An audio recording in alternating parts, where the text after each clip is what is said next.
Back in the 1980s, Bob Avakian analyzed the ways that the social position of women and the traditional family was undergoing significant changes due to the fierce struggle of women for their liberation, as well as because of changes in the economy that were drawing more and more women into the workforce at all levels. Looking at this and how all of this was crashing up against the reality that the system we live under, capitalism, imperialism, has patriarchy and the patriarchal family woven into its dynamics and structures and cannot do it without it. Bob Avakian made this profoundly prescient, but his far-sighted observation. He said, "The whole question of the position and role of women in society is more and more acutely posing itself in today's extreme circumstances. This is a powder keg in the U.S. today. It is not conceivable that all this will find any resolution other than in the most radical terms and through extremely violent means. The question yet to be determined is, will it be a radically reactionary or a radical revolutionary resolution? Will it mean the reinforcing of the chains of enslavement or the shattering of the most decisive links in those chains and the opening up of the possibility of realizing the complete elimination of all such forms of enslavement?" And the truth of this powder keg and this intensifying contradiction about what the future will be for women has been borne out since that time. A Christian fascist movement has harassed and shamed women, bombed clinics, killed abortion doctors, captured the Republican Party, state legislatures, and now the Supreme Court. And now they've overturned abortion rights nationwide. And all along the way, they never hid their full mission. To not just ban abortion, but to slam women backwards into open subordination to men and to the patriarchal family. And they've never hidden how this was a battering ram for a whole larger theocratic fascist program, taking back the rights of LGBTQ people, resurrecting undisguised white supremacy, and moving to rip up the rule of law and democratic and civil rights throughout the land. I'm sick and tired of hearing about all of the radicals and the perverts and the liberals and the leftists and the communists coming out of the closet. It's time for God's people to come out of the closets, out of the churches, and change America. Our form of government came directly from the Bible. There is no question about it. We have a threefold primary responsibility. Number one, get people saved. Number two, get them baptized. Number three, get them registered to vote. When two people in a family become absolutely legally equal, there is no head, both become independent of each other, and love is destroyed. Of course, we had prayer in the schools until 1962, and this country, in a lot of ways, was a lot better off before 1962. I agree with capital punishment, and I believe that homosexuality is one of those that could be coupled with murder and other sins. It would be the government that sits upon this land who would be executing the homosexuals. Yet during this same time, what of the Democrats and those movements that have been slavishly tied to the Democratic Party? What have they been doing? They have not only failed to mobilize serious opposition in the streets to this enslaving drive to take away the right to abortion, they have sought common ground with these fascists. For years, Hillary Clinton and other leaders of the Democratic Party insisted that abortion should be safe, legal, and rare, conveying that there is something wrong and shameful about women deciding for themselves when and whether to have a child. We can support a woman's right to choose that makes abortion safe, legal, and rare, and reduces the number of abortions. Our vision should be of an America where abortion is safe and legal, but rare. So let us work together to reduce the number of women seeking abortions. When Dr. George Tiller, an abortion provider of tremendous commitment, who continued to do abortions for women even after having been hunted down and shot in both arms by an anti-abortion fanatic. What I am doing is legal, what I'm doing is moral, what I'm doing is ethical, and you're not going to run me out of town. When he was assassinated in his church in 2009, Central County 911. Hey, somebody just came in and shot him in our church. Somebody shot someone? Yes, Dr. Tiller. Dr. George Tiller was just shot. There were nearly 1,000 people who turned out to his funeral in Wichita, Kansas. People who knew him, who loved him, who had their lives given back to them through the abortions he provided.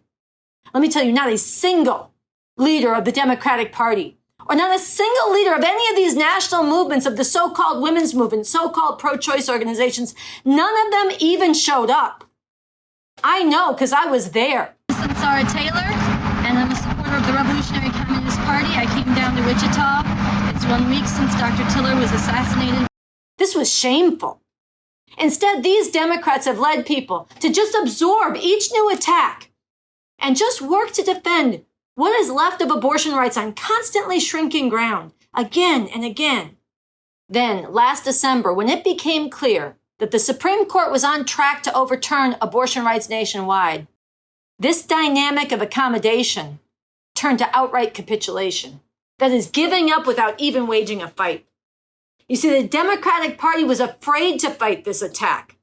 The Democrats were scared of the millions and millions of fascists who've been fighting for decades to overturn abortion rights and have proven time and again their willingness to resort to violence. You ain't seen an insurrection yet. You keep on pushing our buttons, you low-down sorry compromisers. You God-hating communist America, you'll find out what an insurrection is, because we ain't playing your garbage. We ain't playing your mess. My Bible says that the church of the living God is an institution that the gates of hell shall not prevail against it. And the Bible says that we'll take it by force. That's what the Bible says. The Democrats were scared of the fact that the Supreme Court can no longer be relied on to hold back these attacks, because it, too, has been captured by fascist fanatics. And the Democrats are terrified of the one force that does have an interest and could be mobilized to fight these attacks: the millions and millions of people in this country who support the right to abortion. Because despite appealing to these people for their vote, the Democrats know that if these people really got out in the streets to protest and resist this direction, if they got out there and got their fury being felt, this could get way outside the bounds of the system that these Democrats represent and serve. And so this is why there was so much vitriol thrown at Rise Up for Abortion Rights when it did begin to get out there and tap into the fury of tens of thousands of people in this country, and especially the fury of young women whose whole future is on the line. And this is why a big part of the unprincipled attacks and lies that have been hurled at Rise Up for Abortion Rights have focused up on the role of the RevComs. Because those who rule this system and others who have a lot invested in it, even if they pose as oppositional or radical, they are all terrified of a real revolution, a real strategy to bring this system down, and the leadership for that getting out there and connecting with this fury.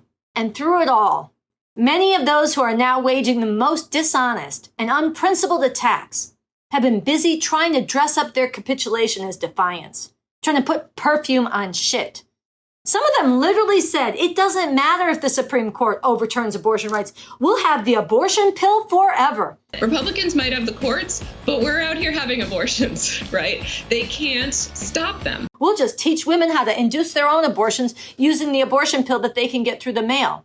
And one of their talking points was to stress that if something goes medically wrong, those women can just go to the hospital and their symptoms will present the exact same as a naturally occurring miscarriage. And so the hospitals will treat them just the same, and it'll be safe and it'll be fine. Others said the focus should all be directed towards raising money to help women travel, as abortion is banned where they live. So let's see how this is actually playing out now that abortion rights have been overturned. Sometime last year, a 35-year-old woman from Texas named Amanda suffered a miscarriage. The hospital promptly scheduled her for an appointment to scrape out the contents of her uterus to be sure she didn't hemorrhage or get infected. She was grief-stricken about the miscarriage, but the procedure went smoothly, and the hospital staff was wonderfully supportive, as they should be. So naturally, when she went to the exact same hospital earlier this year, in excruciating pain and massive bleeding, and she learned that she was again suffering a miscarriage, she asked for and she expected the same treatment. But the hospital said no. What had changed? In between these two miscarriages, Texas had banned almost all abortions. And the abortion rights activists were not wrong when they explained that the treatment for an incomplete self-induced abortion by the pill is no different than the treatment for a naturally occurring miscarriage. They weren't wrong that they present the same, but they were deadly wrong to suggest that women would now get the treatment that they need for either. What happened to Amanda next is barbaric. She was sent home by this hospital and she was forced to bleed and cramp in pain, so intense that she left fingernail marks scratched into the walls of her bathroom as she sat on the toilet and bled. And for 48 hours, this went on. She was bleeding and cramping, holding her husband's hand, and they were both crying. And even after the worst was over, this went on, the bleeding, for another week. And Amanda was lucky. All the fetal tissue left her body. She didn't get infected. She didn't die. But she could have. That is what happens to women all over the world.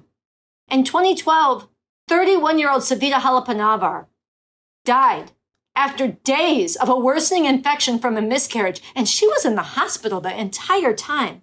But they wouldn't intervene because of the very strict anti-abortion laws in Ireland at that time. They let her die. Earlier this year, Isabella Sajbor sent text messages to her husband and her mother from a hospital in Poland where they let her die as she miscarried. "My whole life is in danger," she wrote, adding, "They cannot help. As long as the fetus is alive, thanks to the anti-abortion law, a woman is like an incubator." She texted this in her final moments before she died in a hospital. It's just a matter of time before this happens here. A woman named Gabriella from Missouri was denied the best medication for her miscarriage because of the anti-abortion laws. And even then, when she went to the pharmacy, she couldn't get the prescription for the medication they gave her until she was publicly shamed and humiliated by having to say through tears to the pharmacist that she was indeed having a miscarriage, not inducing her own damn abortion. Meanwhile, what of these abortion funds?